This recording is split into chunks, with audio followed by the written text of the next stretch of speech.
Greetings, folks. A couple viewers out there. Welcome. Start with our usual pitch. We're watching From the Tomes by Fox and Board Games. Obviously, if you're on Twitch, you know where we are. However, if you want to head on over to YouTube and check out the YouTube channel, that's where I'm archiving all these chats, as well as I'm going to be providing some exclusive YouTube content in the coming months. And of course, if you're watching this on YouTube, please feel free to drop over and check out From the Tomes. There's Justin. How's it going, man? Hopefully I'll see you in real life soon, as opposed to just the digital realm. The croc of death appears. So you can also find me on social media. At this point, it's Twitter and Facebook, Fox and Board Games, and of course the website, foxandboardgames.com. That is where I'm archiving all of the upcoming game-related content. We do have Tales of the Hard Land, which is the game I've been working on now steadily for a number of months. Quite a bit longer, actually, but steadily up for a couple months. And that's what I do when I do the Forge chats, which are just my sitting there working and chatting and talking about my process, which is proving to be shockingly popular. So feel free to tune in for that too. This is the first Tavern chat in a few weeks. I was away. I didn't think it was going to happen tonight either, because we had a mysterious power outage this afternoon. It lasted until about 6 o'clock. So fortunately, I was able to get everything I needed to do done and get on here in time.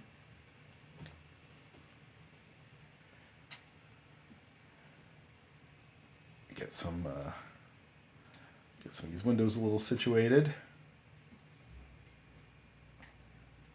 So I'm at 49 followers here on Twitch. And if you Twitch, you know that 50 is critical mass to become an affiliate, which effectively makes it a business account. So I'm hoping within the next week it goes in waves. Sometimes I'll do this for a week or two and I won't get many followers, and in a course of 3 or 4 days I just have a bunch of people watch videos. So if you're watching this, there's a stat that comes through every now and then, and only about 10% of the people who watch my streams actually subscribe, and that's about average for internet engagement ratio. I remember I've run podcasts and Usenet groups, and back in the days of Usenet groups and mailing lists, and you find out there's like when we were doing podcasts, we'd have one person write us, 2 people write us or respond, and then we found out later that, at times we not only had sometimes 100 people listening, but occasionally somebody who was like important, like we were playing their music on there or talking about them, and it was kind of a strange experience, and I guess that taught me that not everybody who tunes into these interacts. So if you're out there, feel free to say hi. You're not obligated to, but it'd be nice if you do.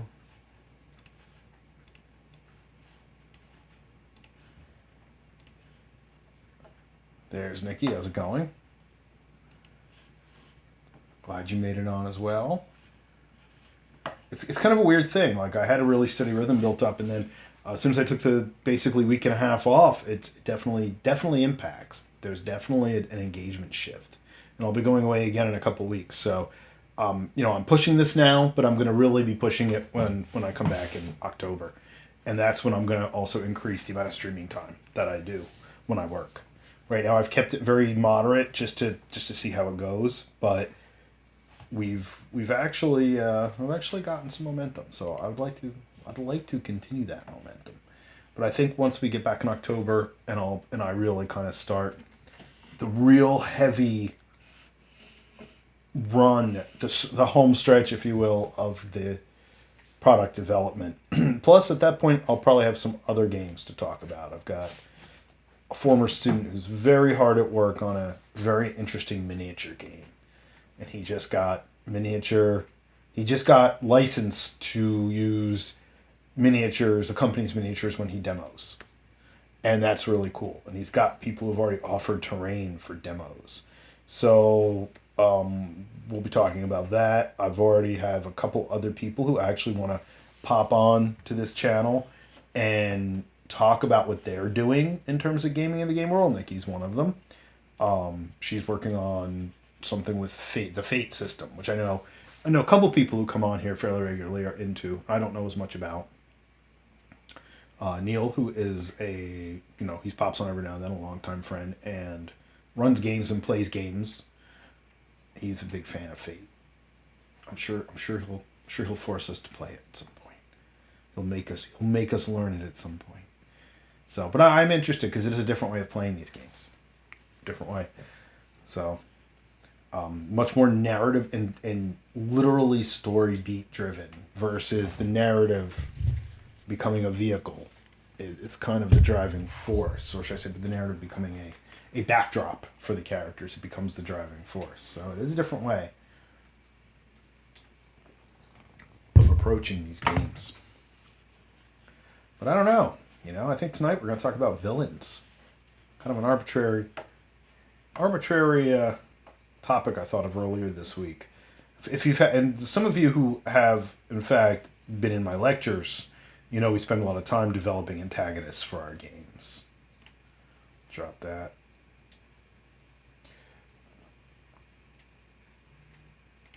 Sometimes antagonists are incidental too. We're going to talk about that a little bit. There we go. Anyone know who that antagonist is from? With that antagonist, is anyone old enough to know that? I picked something a little obscure.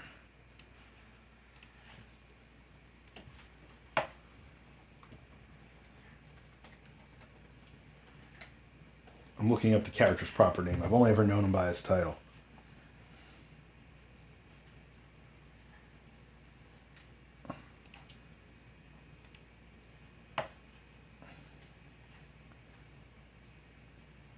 Zulsa, that's it. Zulsla.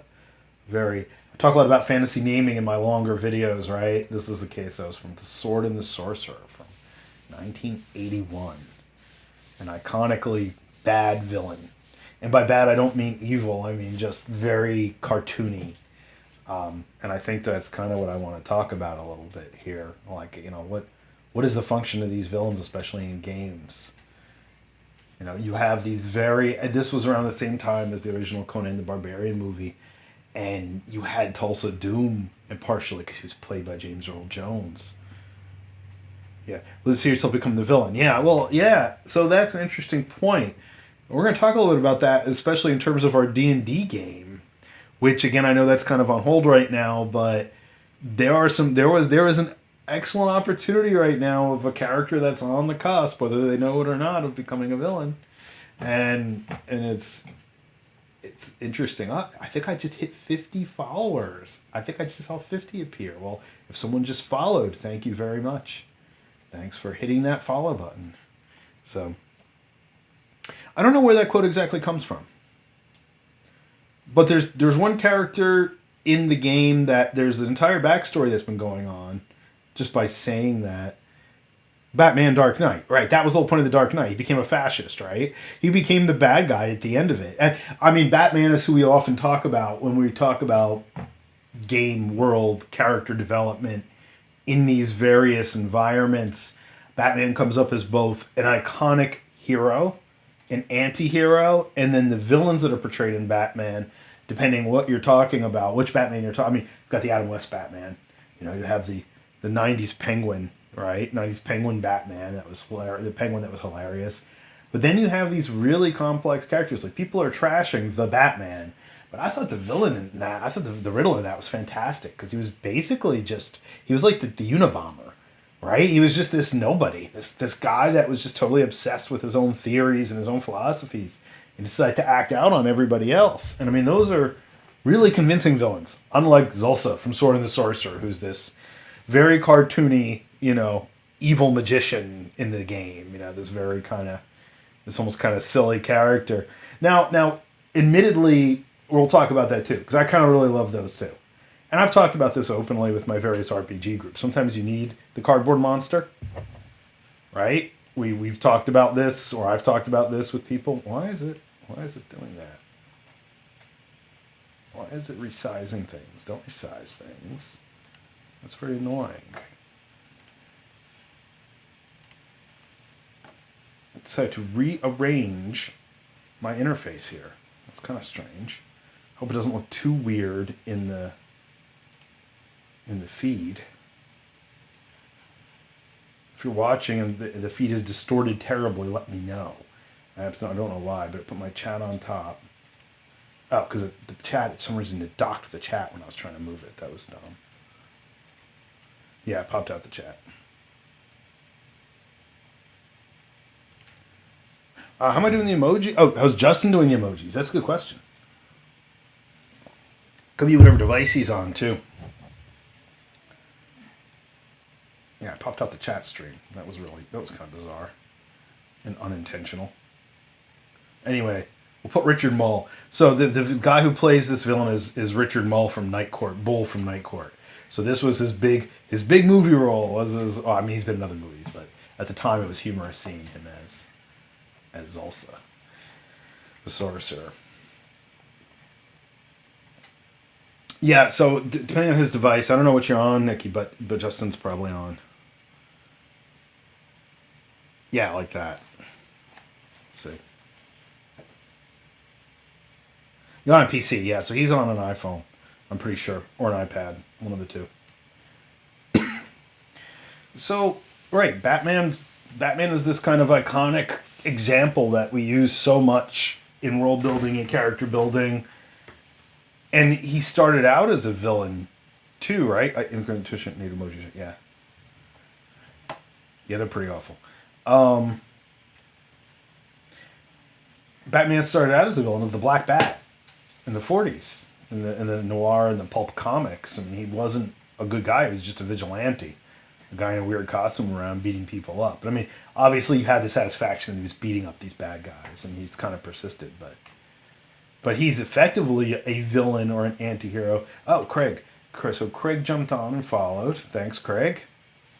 I think Tom's watching. I don't know if Tom's going to get to chat much, but Craig jumped on and threw me a follow. Thank you very much. Hit 50. Hit 50 affiliate status. Yay. That won't make the big bucks streaming. Probably not. But at least now it's kind of an officially recognized account. So thanks, Craig. So what are the roles of these villains in these games, right? Like, again, this is going to go back to depends what your games are. And every one of our conversations eventually winds up as, well, it depends what game you're playing. And it depends what your group's dynamic and motives are, right? So obviously in D&D, in most cases, in its most basic form, your villains are obstacles, right? They're obstacles to thwart or challenge the players. And in fact, do we even define them as villains?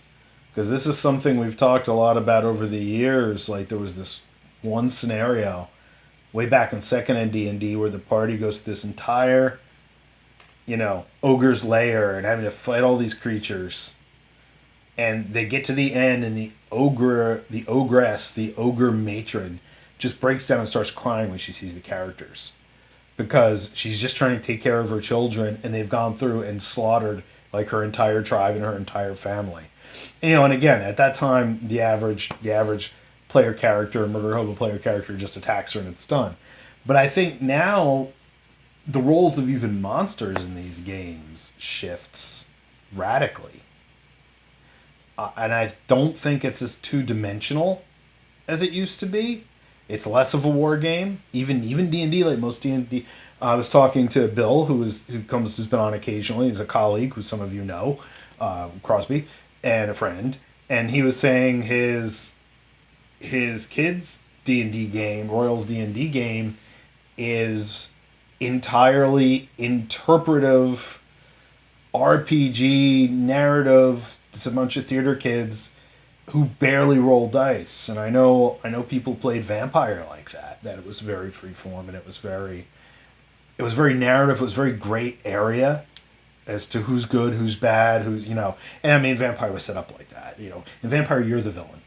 And that's what you always have to impress on the characters or the players. Like, look, you're the bad guys. You're walking around sucking blood out of humans. And you enjoy it. So, or even if you don't enjoy it, you're doing it. So you are actually the bad guys in this world. Hate to tell you that. Oh, there's Nightbot. Nightbot's working tonight. Nightbot hasn't tried to take over the house and kill me yet, like in Demon Seed or in 2001, or in Derelict podcasts I've been listening to, in which similar setup. The AI is corrupted by something. It's very Lovecraftian. Something corrupts the AI, and it takes over this massive underwater archaeological exploration and energy complex. And obviously things get really, really bad. So, hey, there's Peach. What's up? It's for Trumol, right? We just talked about that. Yep. It's Zulsa, the wonderfully crafted, multi-dimensional villain. That's why I decided to choose him.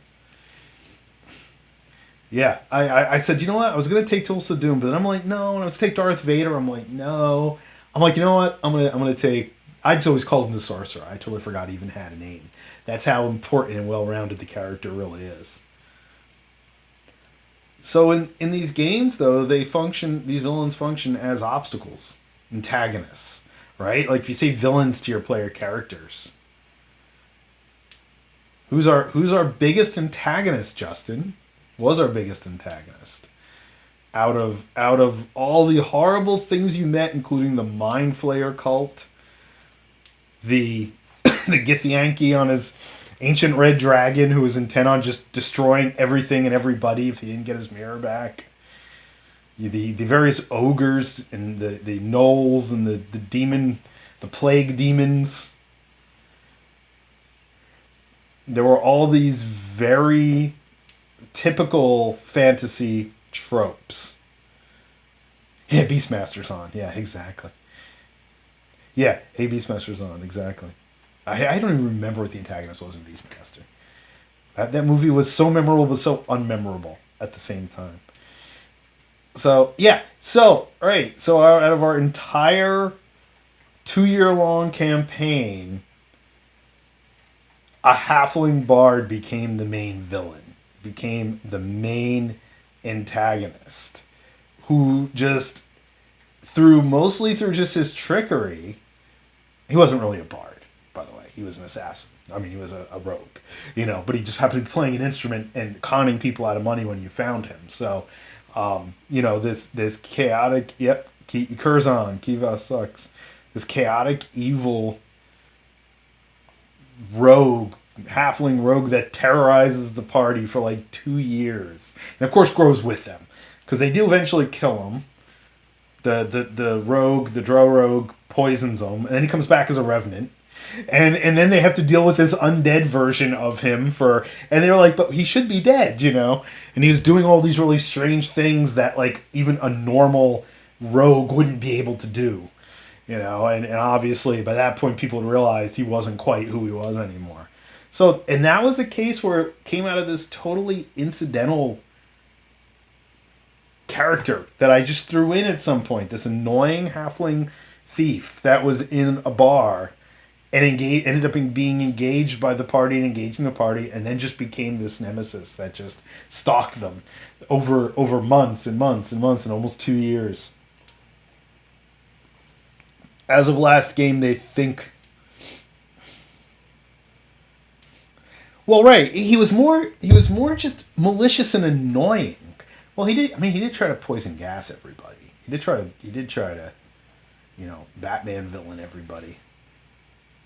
At the end, he did really try to kill a couple people. I mean, he was pretty intent on, because he was also undead and angry. So he was pretty intent on killing people. But he really, started out as more just annoying. I mean, he wasn't the plague demon, the priestess / plague demon that was literally corrupting the entire landscape and summoning demon lords. I mean, that was, But again, those were very like cardboard cutout villains versus Kivas that really became this personality and became this character. And that's what was hilarious about it, is that it was such a responsive and an interesting set of interactions. Yeah, well, exactly, right. But the whole Revenant thing was a revenge thing. But he was malicious. He was malicious and annoying before that, but he wasn't necessarily bent on killing everybody. So I don't know, PJ, what stories do you have from your from this is called Your Best and Worst. So, you know, most of our I can talk a little bit more on some notes I have, but most of our RPG villains are based on things we see in yeah, made him worse and vengeful, I think. Right. Well, exactly. So in a way, you created this villain that became more dangerous than I ever originally conceived of it, because he was originally more like a rival, like an antagonistic rival, who was just there to annoy you periodically. But yeah, then he became totally malicious.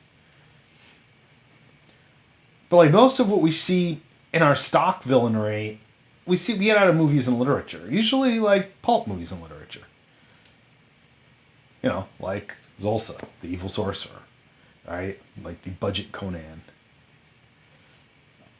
the budget Tulsa Doom, with his weird reptilian skin. Now, I admit I've borrowed a lot of the imagery from this movie for Tales of the Hard Land, quite intentionally. I mean, I'm not making any bones about it that some of the really advanced sorcerers end up kind of like this, and of course, all these movies had this impact on me when I was young and formative and playing these games.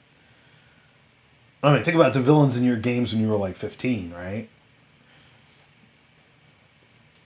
Or even 20 versus what I think most people here are at now in terms of how they think of presenting a villain.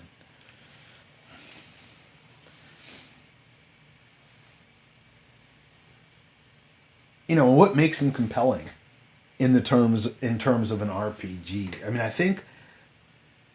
think the evil priestess trying to summon demons. She became this kind of boogeyman, this thing that was wandering the landscape and terrorizing, whole villages and small cities. And she just kept kind of appearing. And there was really nothing you could do about it. She was in that category that a lot of Lovecraftian monsters are. Like, you were never really meant to fight her. She was a manifestation of a demon lord, basically, in a plague form.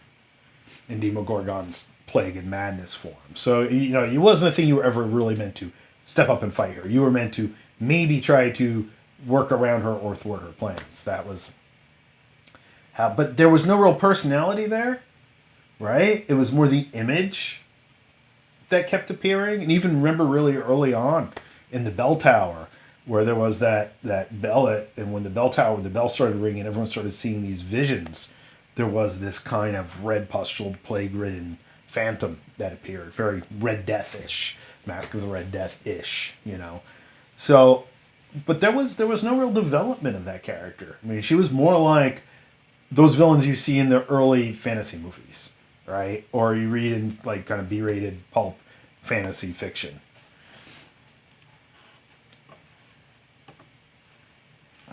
Yeah, Tom is the high priest of an evil. Yeah. Well, right, and so tell us about that, PJ, because it is your best and worst as well. But that's kind of where I want to go with this. Like, how do you subvert those expectations? And what's the necessity of subverting the expectation? Does it make? I think it depends on and again, this is that stock answer we have every one of these chats. It depends on what kind of game you're playing. If it's just like Thomas talked about, Curzon has talked about, the Monster Hunter game he's in, where it's very straightforward. Very straightforward. The party gets hired to go out and hunt a monster.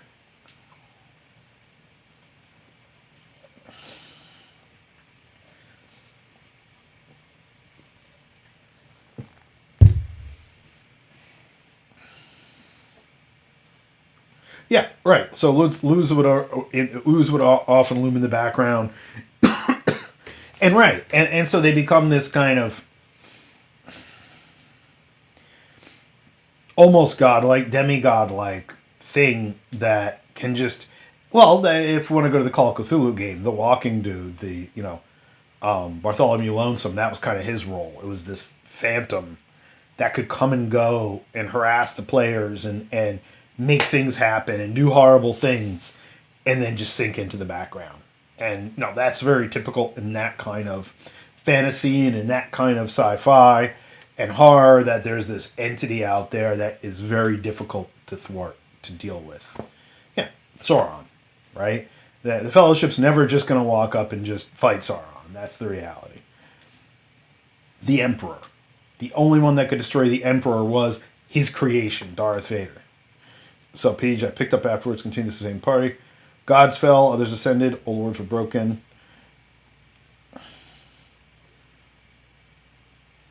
Huh. Yeah, I know now. They're pretty good. I haven't kept up on them, but I've listened to them quite on and off over the years. But that's interesting. I haven't really... I don't know. I kind of like Immortal for that, because all their albums are basically just these ridiculous D&D-like adventures set to, like, Norwegian black metal. And they don't take themselves at all seriously. And then you're reading this, you're just like, this is like someone's D&D game. Like, what's even going on here?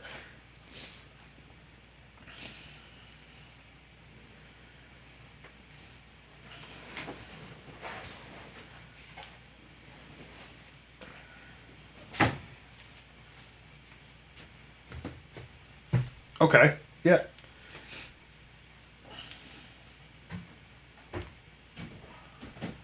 So, did the Forgotten Realms game come with Pharaoh-esque, Egyptian-esque environments and characters, or was that something you added in?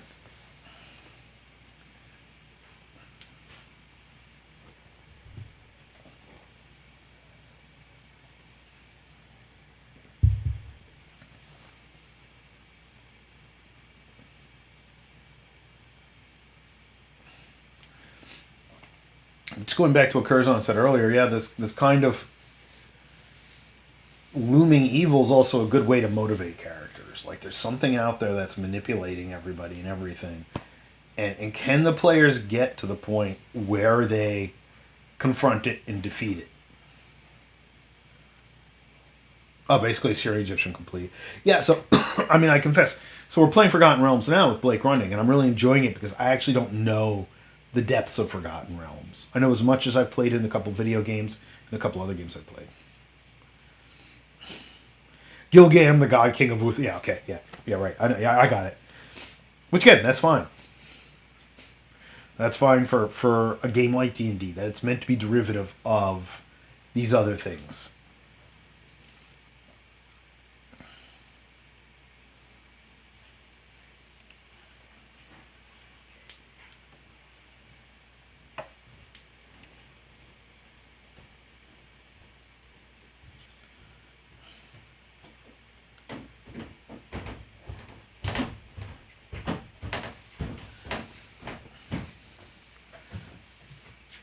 Well, when you're given the opportunity for a library and then another option, you can almost guarantee they're going to go for another option.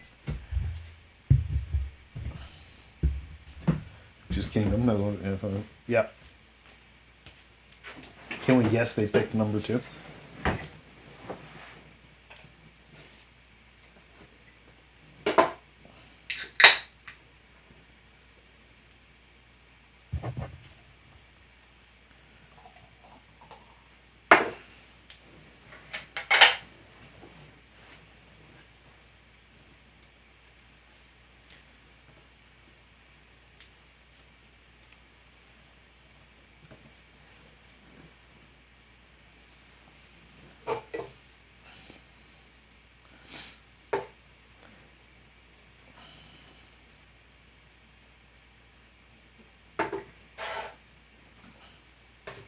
Okay.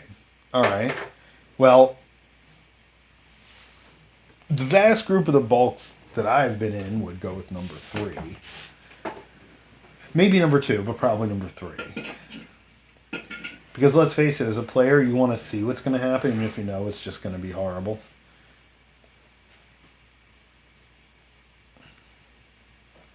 Yeah, 3 is almost certain death, so of course, let's go check that out. Exactly. Oh, okay, so they actually followed that logic that Curzon mentions. Yeah, I'll be turned into one of those nightmare atrocities, right? In the storehouse. I mean, Because if you know a game master, you're like, oh, you're gonna go there? Sure.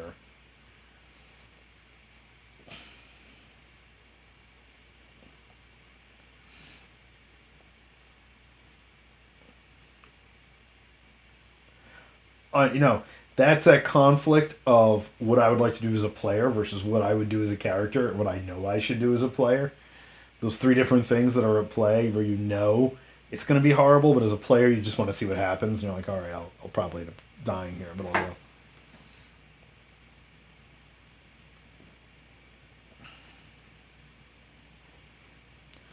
Yeah, all bulked at option three will die.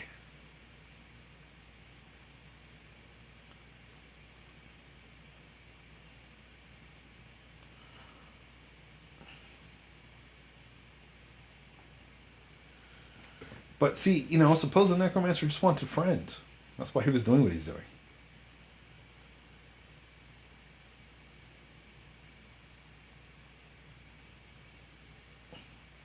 Right.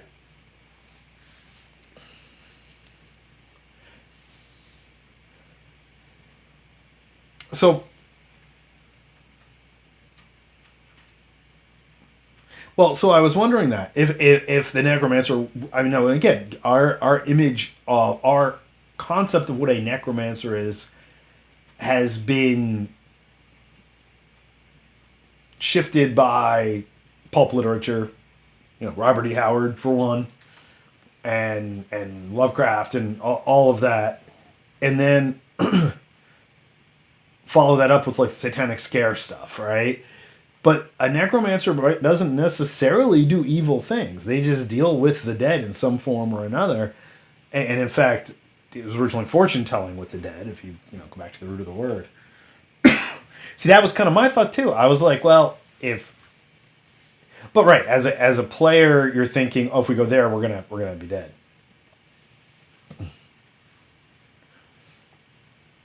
The Black Pharaoh, yeah, there he is again. I think he gets referenced in almost every game that I play.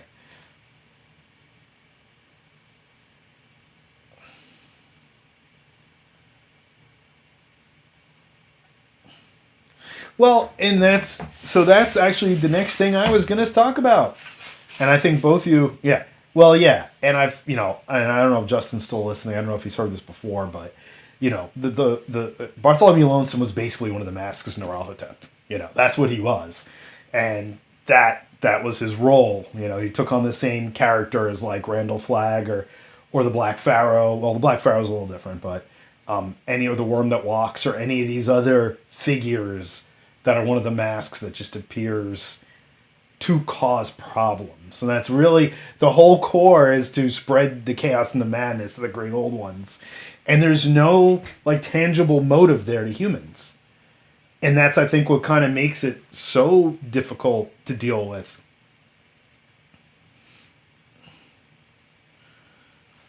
Yeah. Yeah. So Tom brings up an interesting point, and the discussion of the necromancer and the Black Pharaoh and all that ties into it.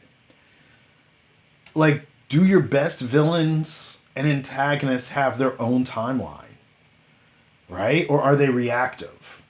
Where you have in the old model of building these games, you encounter the villain when you go to a certain room, right? You encounter the giant lord in his chamber when you go to a certain room. And in dungeon-esque and in environmental and map-based scenarios, that's kind of how it works, right? So it's a triggered encounter. It's a boss encounter. It's whatever. But in the best of these games, does the antagonist or does the villain, or however you would like to phrase it, have their own timeline that they're working on? And that's something I stressed in the Call of Cthulhu games, that it's not encounter triggered, that all these NPCs you meet and you're talking to and you run into are working on their own timelines, and they're doing their own things even when you're not encountering them, and then they have nothing to do with you. Very similar to what Tom talks about. Right. So in this case, he had his own timeline, but he also had to be reactive. Neferenka had to be reactive to the players, and that's kind of how I've played. You know.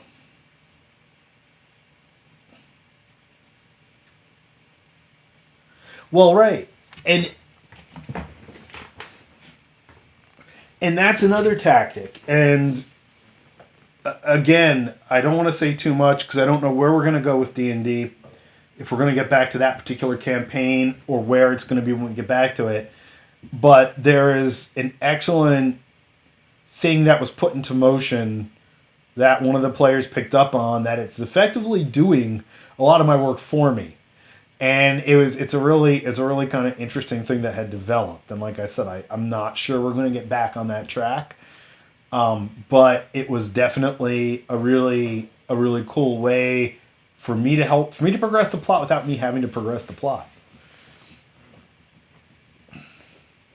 So, but did you see having a player run an essential antagonist be a spoiler in any way for that player?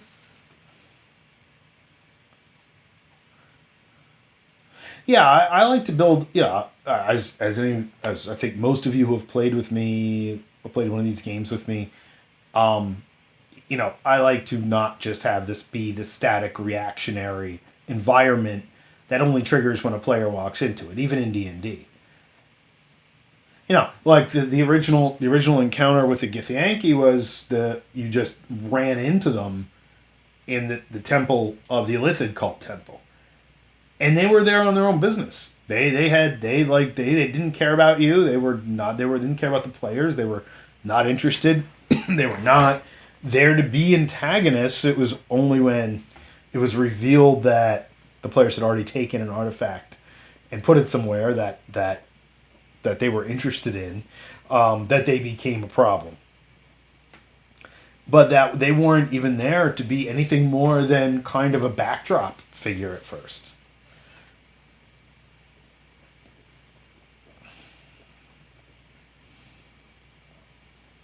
So you give them campaign notes after the session. Okay, that's probably a good way of doing it.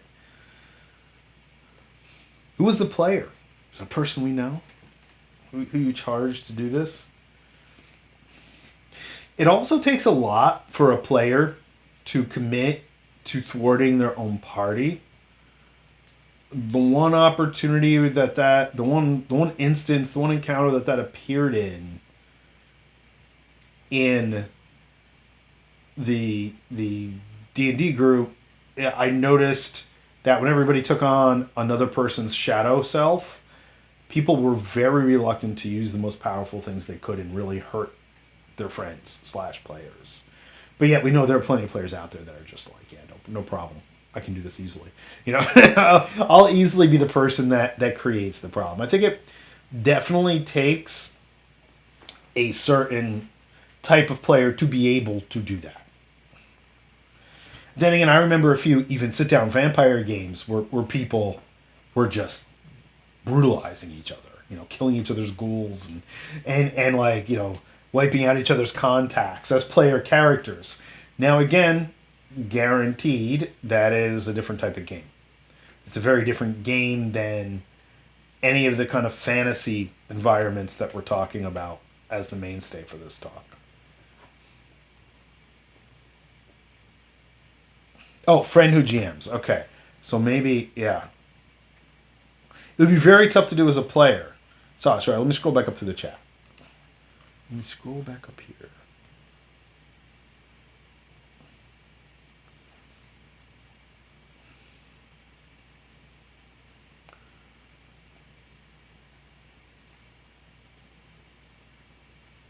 Yeah, okay. Friend who GMs. Okay, yeah, all right. GMs for the rest of you. All right, I didn't know if he was also a player.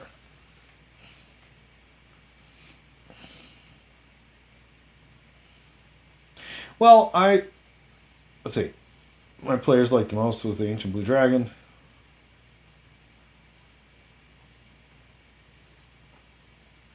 This Kobold Servants.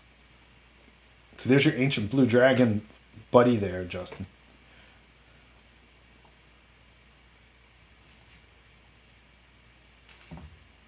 Well, right. And there's a case where the villain takes this shift and isn't necessarily even the antagonist at that point.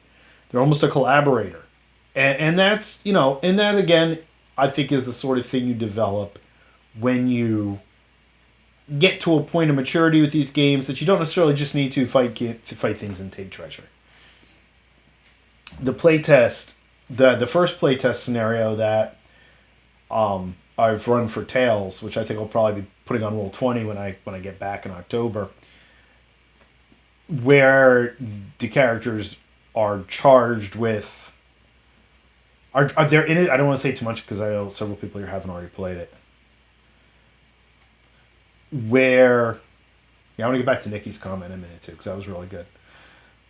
Where at the end they're absolutely not sure if this person that's asking for their help, that's been painted as a villain, is worth trusting. And it's something that every group I've run 3 to 4 different groups through it now. One with a bunch of people who I mostly did not know. They all had this same reaction at the end, that they weren't sure if this person was a villain or not.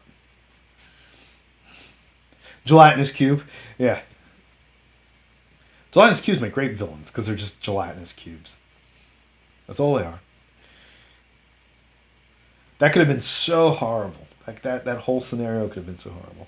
So, yeah, I'm curious to know what you're thinking about that, Nikki. Because I'm going to venture to say that at least a couple of us here have run games with that kind of structure, that kind of loose structure. So I tend to plot out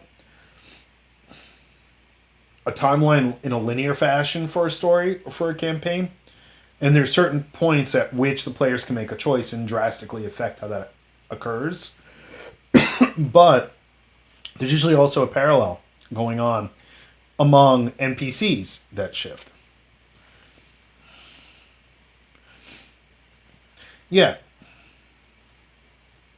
Yeah, I think that's kind of how a lot of us design larger scale stories and campaigns. Like everything I'm working on now, I was working on one the other day in the work chat for Tales of the Harrowed Land. It's meant to be a very structured 10 to 12 hour game. There isn't a lot of structural choice there. But like in the larger D&D campaign, once it started developing, there would be certain points that the characters could follow one of two paths, and the path they followed definitely drastically affected how the world shaped and how the campaign shaped. Sometimes incidentally, like it's not even everything that I planned out. Sometimes it was my reacting to their ideas and choices. And that would it would start this whole new story. I had several very stock adventures. The kobolds, the tombs in the beginning, the barrow mounds in the beginning, looked out right out of Tolkien, right? That was, everybody wanted it to be very Tolkienist to start. So having to go into these barrows and, fight a wight. And then, the kobold caves. That was such a standard D&D game. And of course the famous quest, the dwarven quest, for the golden object of power that the giants had. That was purely for levity. It was right at the start of the pandemic and nobody had any idea what was going to happen. So make a really silly adventure, and it was definitely really silly. It was still challenging for the players, like as players, but it was definitely silly.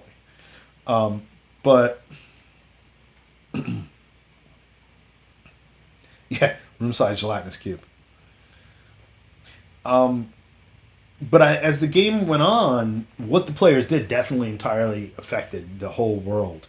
But yeah, in some cases, once they made that choice, they couldn't go back. There was no map they could backtrack on and go to check out a different room. It was they set something in motion that actually really affected the game. But again, that was a 2-year thing. That was just about 2 years that this story with these characters evolved. And again, it was 6 to 7 people around the table at any time. So I didn't even get to spend as much time with individual plot lines as I would like. Because when I've played with sometimes 3 and 4 people, or even 2 or 3 people, we've spent whole nights just with people doing individual stuff, with the other characters assisting or doing their own thing.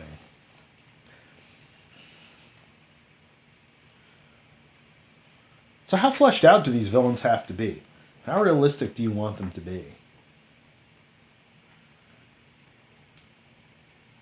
When is a cardboard monster just fine? We've talked a lot about this in terms of representations of non-human races, which I know a few of us have.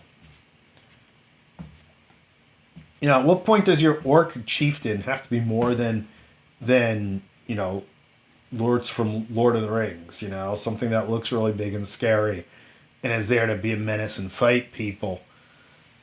The movie Lord of the Rings, by the way, not the book. At what point does it need to be more than that? At what point are your goblins just goblins? Or do you feel obligated to craft something that is more memorable? And again, I think that also echoes quite a bit back to what the motive is of the campaign. Like in the Monster Hunter game, I mean, has there been a situation yet where something you have to take down ends up having real personality? And there's any onus on the party to make a moral decision?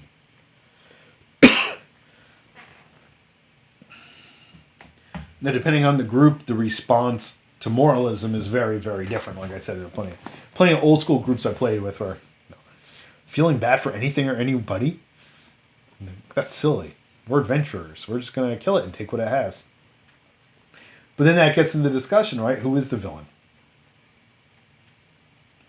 And that was an interesting perspective when some of the older material that started coming out, like the monster handbooks, the monster race handbooks, where you see it from the monster's point of view, and when the elves and the dwarves and the humans are the ones that are causing all the problems, and these other creatures are just trying to get on with their own lives. And at what point do you really need to have that? You know, at what point is that moralism an intrusion into just fun, into just escapist fun?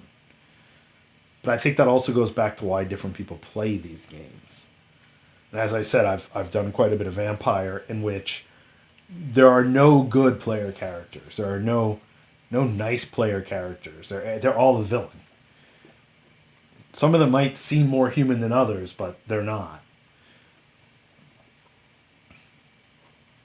Dangle a child with a heavily bleeding wound in front of a vampire and see how long they can maintain being a good person.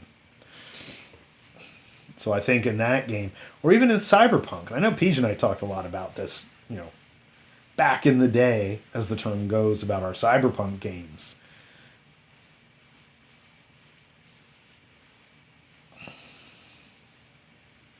Right.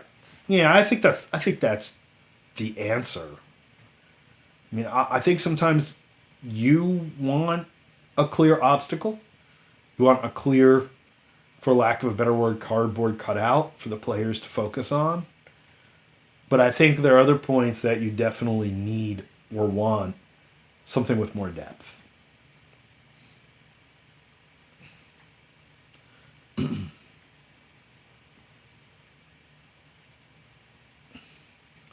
Right.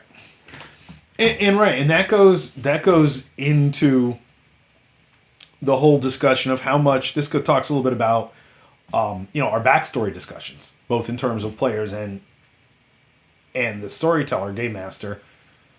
Like if you put all this backstory, all this work into this player character or a non-player character, this villain, at what point then is it the responsibility to reveal it? Does it matter? Is the fact that it's there good enough? Right?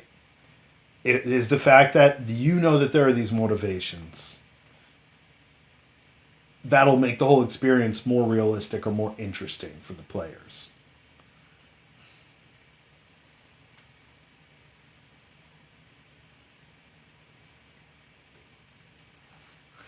Well, so that's a good point too, PJ. And just character film, yeah. Well, so I think that's like the one hair trigger. I mean, especially our group, but I think most players, I think if you hurt someone's animal companion or familiar, that makes you immediately the worst person. I remember even in the Call of Cthulhu game, Esther the dog. Everyone was so worried about Esther the dog getting killed or being a monster or something. It was really hilarious. Everybody was so concerned that the dog was, gonna get that I was gonna be the game master who kills the dog, right? Like that's always my joke. You always know a bad writer or director when they have to kill a dog. Well, it was tempting. I admit it was tempting, but it wasn't necessarily. Yeah, it wasn't necessarily like it wasn't useful. It wasn't useful to kill the dog at that point. And nobody had a reason to target the dog, right? Like I didn't have to have a villain target the dog. I did have Kivas kidnap the animal companions. That was intentional. That was like complete mustache twirling villain right out of a vaudeville villain, basically.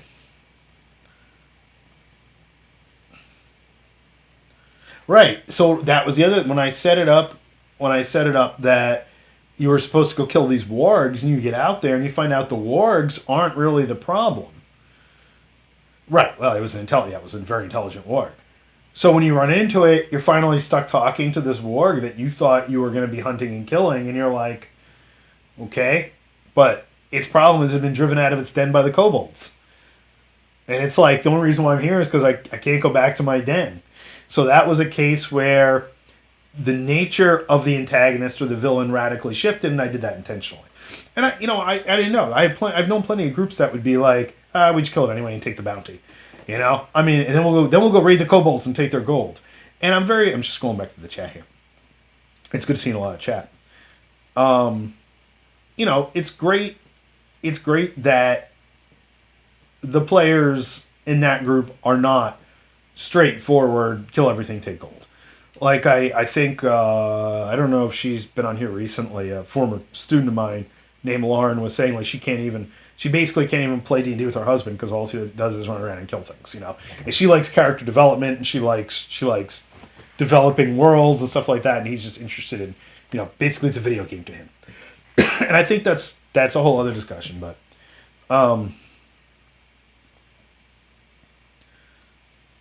well, it is an easy display of abject villainy. It really is. And again, is that the cardboard villain? The guy who kills a player's puppy or whatever, right? I mean, it's so like cardboard villainy, but it's going to get a reaction, right? And it's going to really piss off that player, and it's going to really motivate that player. But, I have this kind of line with that. And this was a discussion we had. If you have literally like a pet, a cosmetic pet that cannot do anything in the game, I would not target it. I mean, I had it kidnapped for dramatic effect. I think everybody probably knew I wasn't going to really kill Blood Drinker. Maybe they didn't really know that. But on the other hand, if you have an animal companion that can actually affect the game, that can do things for you, and then they are a target. And they can get hurt. They can get killed. So I think going back a little bit, I think both Curzon and PJ said something really interesting here, in that part of it is judging the player group and the amount of investment too. And that I think is really important. And I think that goes for movie audiences, right? Like I think so, you look at two things that have been recent. If you really look at pop culture or cinematic movies as of late, you look at the Marvel stuff. I mean, okay, some of the villains do have motives. They have motives that are definable and understandable, and you can see why they are the way they are. But they're still ultimately villains, and they're clearly that.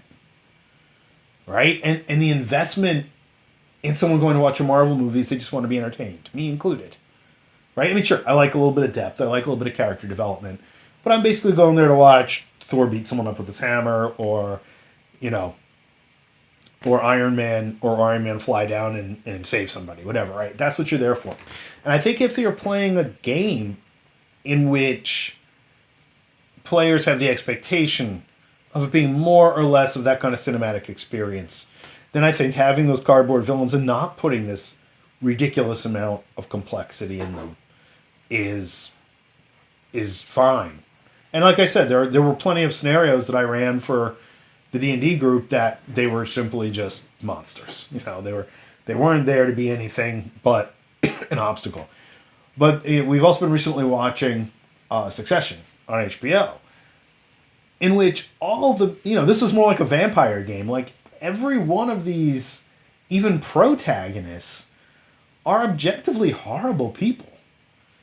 They're like really, like, they're nobody you like. You don't like any of these people. They're all villains, but they're so well crafted and they're so complex that you're watching it for a different reason. You're watching it to try to see the motives and try to understand. And I think a lot of good crime drama works like that too. You're trying to understand the psychology of these extremely depraved or extremely strangely behaving criminals. And so again, the term villain and criminal, this gets back into our discussion of things like the term race or the term problem player. I'm presenting this as a very one-sided argument, and I'm doing that intentionally. But we can get into all kind of moral ambiguity here as to who's a villain and who isn't, right? And who's a criminal, who's a monster, and who's not. And this goes on to social context as well. And I think it's your group investment. What is your group investment? If your group really just wants to fight a monster and take their treasure, like they're playing a video game. So PJ, a very low role play group. So this is something I've really thought about. We have a very high role play group, as Curzon, who has played with us, and Justin can attest. Like, the group is extremely high role play, extremely interested in interaction, even to the point that sometimes I'm like, all right, guys, just go, just get with the story, move the story. But I don't discourage it, obviously, because I really like it. But at the same time, if you have a group that's not really invested, and I've really thought about this, like, I've made it no secret that I'm thinking about putting myself out as DMing professionally, commercially. I have 3 scenarios I'm working on that I want to launch in October. D&D, Call of Cthulhu, and my game, which I probably won't charge for to start.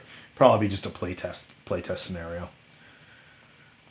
At least to now. But so I've really grappled with this idea, like, you might get a group of players who want to play a game in a way that you have absolutely no interest running, and how do you deal with that? Obviously, if I have a set scenario, if I have a set game, an adventure, and I make it clear up front. Like I recently did, I'll share this briefly now, because it does feed into this conversation a little bit.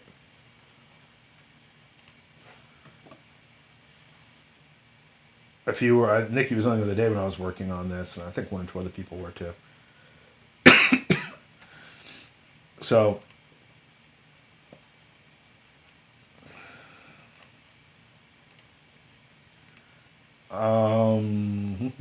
word. So, I start off immediately saying this scenario that I intend to run, and this would be a multi-part. This wouldn't be the one shot. This would be multi-part. 40% investigation exploration, 30% social interaction, 30% combat. And this I would put right up front in terms of what a player could expect. So I don't imagine anybody is going to come on to Roll20 and look at that and say, oh, well, even though I kind of just want to fight things and roll a lot of dice, I'm going to play this scenario anyway. I guess they might. Maybe they want to do it to see what they can do. And again, this is going to be a play test, so I actually don't care if somebody comes in and decides they're going to troll me and try to break the system, because that's part of what I'm there for. But like, let's say this were the Call of Cthulhu game, which, is, as we know, any Call of Cthulhu game is 5% combat. If you get down to, even in Down Darker Trails, there was kind of staged combats, but I made it clear, like, if you just walk around trying to fight everything and everybody, you're not going to make it. It's not going to end well for you. So that's an interesting comment too. Like, what level of investment can you expect, or should you expect, when designing a villain, or when designing anything else? But in this case, we're talking about villains.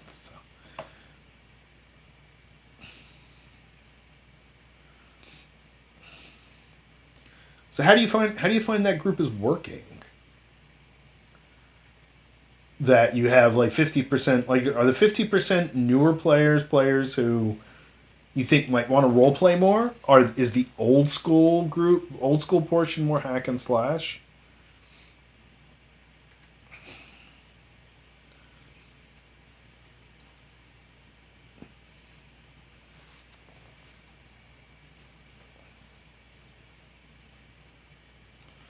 I mean, I found that my group is, yeah, the old school is more of a hack. So I find this to be a trend. My friend Alyssa, who play tested the first Tales portion, she's like, I have another group, but you're probably mostly just gonna get a tactical and systemic play test from them.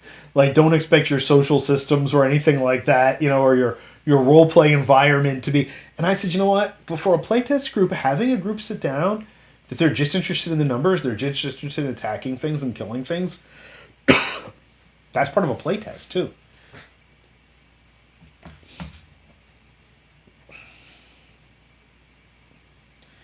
Yeah, I mean, for the most part, as a couple people here can testify, the kind of my core group, they are very happy spending most of the night interacting.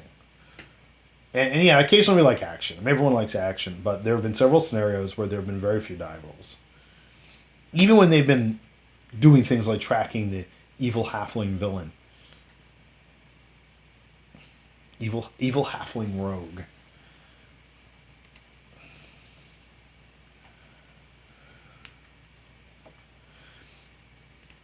I mean, this can get deeply into a whole other topic, which I don't think we're going to get into tonight.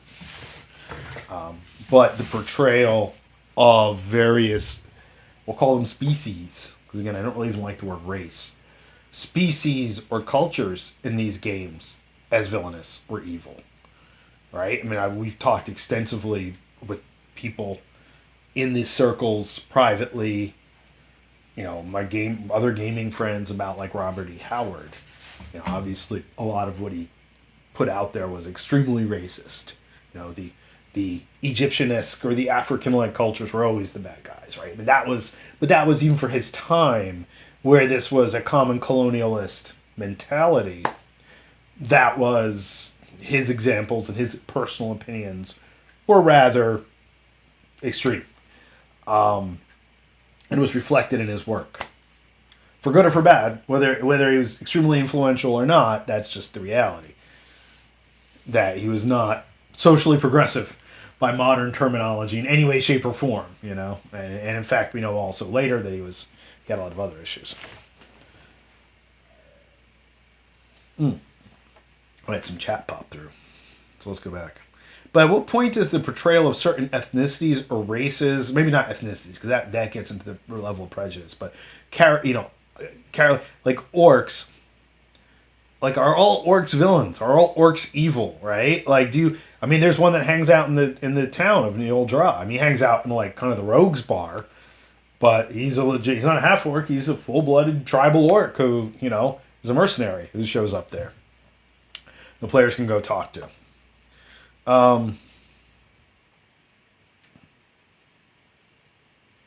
Right. So like something like the Monster Hunters, again, the monsters are there to serve a plot purpose. I won't say a narrative purpose. I'll say a plot, an objective purpose. And that's fine. And that's what it's for.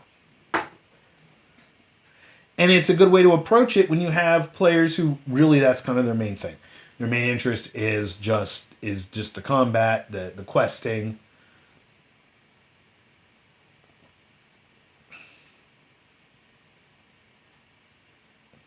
Yeah, well, guaranteed. And you definitely can go. Yeah, well, absolutely. Absolutely. And even when I've talked to Nikki about some of the games that her partner runs, I mean, what they want to do and how they have fun in a game is probably radically different than most of us will. But that's generational. That's culture. It's all these other things that the level of silliness and role play, probably even those of us who are most open to role play would be saying, all right, guys, get on with it. Come on, let's go fight the monster. Come on, let's move this along, right? Whereas I think it's great if people want to have fun with these games, is this purely narrative, interactive experience.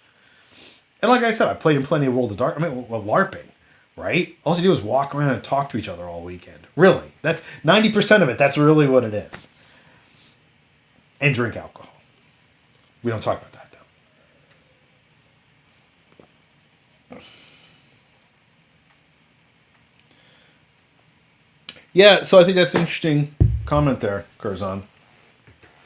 I think that comes from, and I've noticed that talking to my students, and I made a joke about this, that one of my students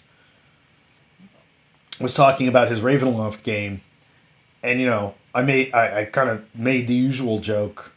Oh, you think you can game with this younger generation until you realize what they want out of the game, and it would be very different than what you or I would. But hey, they're having fun with it, right? It was definitely not deep concept or role play oriented. And you know what? Most of my games 15 to 20 weren't either. But at the same time, I think that's maybe how you come to these games. I think if you come to it through like first person shooters or dungeon crawl video games, I think your perception of how it's going to work is going to work. So this is interesting. And I remember Craig had made that exact comment to me. Like when we were getting him to try to play Vampire, and I just kind of said off, well, think of it as just like improv. And he's like, no. He's like, I don't want to think of it as improv. That's terrifying. And I was like, oh, okay, yeah. Like, again, for me, that's always been, out of all the issues I might have, talking in front of people or acting in front of people has never been one of them. And role-playing for me was always very natural. Whether it was very cardboard, silly 2D, or very serious, trying to get into the mind of somebody or something. And acting it out was just nothing I've ever had an issue with. But I understand for most people, there's this great inhibition.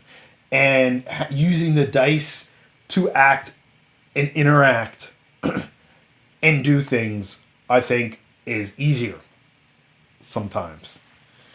Again, I was really shocked that out of a group of people that we sat down with, initially, over 2 years ago, the bulk of them have had little to no experience doing this. How quickly all of them... My first story was a very basic haunted house, and it was a goblin shaman that was in this house causing these problems. It was very, dungeon-esque, right? The goblin didn't have much personality. I mean, they did actually, because they actually fed into the much larger plot later. They didn't have personality. They were deranged. But aside from that, they fed into the plot later. But even in that first game, players actually were willing to talk to each other in character. And I thought that was really interesting, because I didn't expect that at all. Well, I think it's also definitely a thing, when once you've ended up spending whole weekends at LARPs, and for a while I was doing it really regularly, and PJ was there too, and Neil, who comes on occasionally, that's how I met him. I think that kind of when you do that, there is a shift, and if you take the leap, but I've even been to a lot of LARPs where there are people who don't talk a lot, and they actually prefer to kind of be in the background and just kind of be observer characters and occasionally interact and do things behind the scenes. So I don't think it's only that. I think it's largely personality type. I think it's where you come to these games from. And I also understand that it's pretty easy for me to take for granted the ability to step into a game and roleplay. But like I said, running games publicly, this is something that I have thought about. I've thought about, like, how do you manage different groups who want radically different things? Or a group composed of players where some of them want radically different things than other players. And I think that's challenging. I think that's a very challenging thing.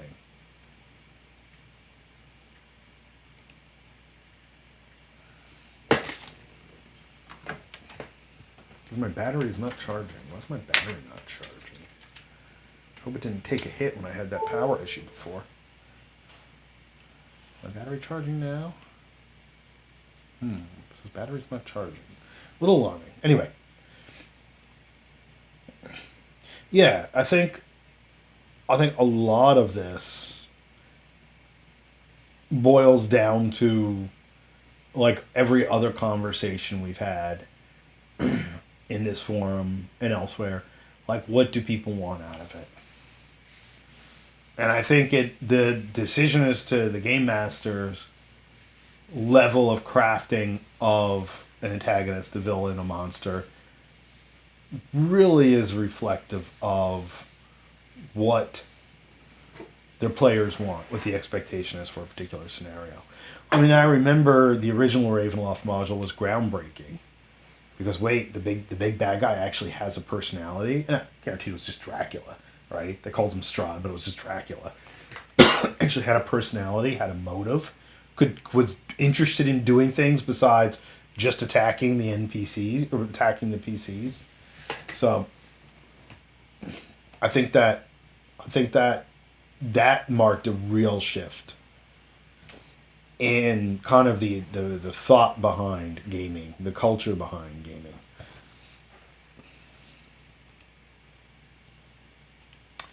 All right, friends. I think we're going to start wrapping this one up. It was a good talk. Thanks for coming on. I appreciate everybody's input, everybody's stories. That's why I was hoping people would come on and share some of their experiences and stories. How about your games, Nikki? I know you always complain that you type as you're typing. I log off, so I'll give you a shot. Do you have anything you want to share? I know you've mostly played. I don't think you've run as much. But I was wondering if you had any interesting stories or experiences that you want to share.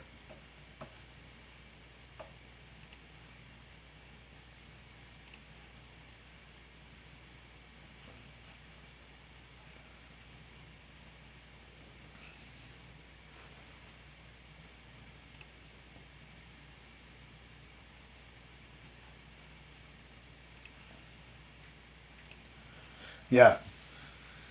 Well, any memorable encounters or villains or antagonists? And I know your games tend to be a little different, I think, in structure. Especially using fate, I sense that, there's problem solving, there's scenario conclusion, but it's a different thing.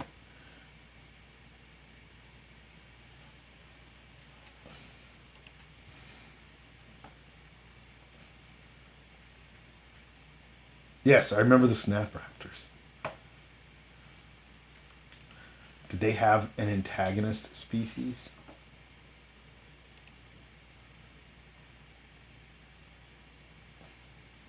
Huh. Okay.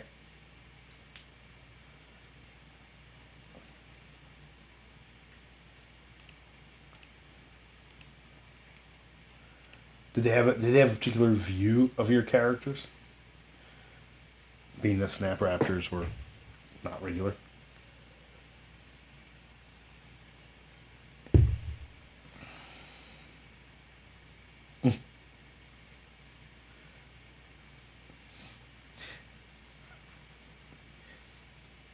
So it's like West Side Story, only with giant lizards, basically, or something like that. So yeah, that's what I'm picturing. So again, though, like, did everybody find that a satisfying interaction? That the opposition was really more of like a counterpoint, like it's only like a literary, like a metaphorical counterpoint, right? Yep, it's like more of an expression than it is necessarily. Oh, we're gonna meet and fight these monsters. And I think that's extremely amusing. And again, I think it just speaks like that sounds more like the sort of stuff I've heard like Bill talk about Royal and their friends playing this game. How they present and have resulting interactions. A random encounter. Sometimes they end up making the best bad guys though. I've really found that sometimes the things you put the least work into end up being really amusing.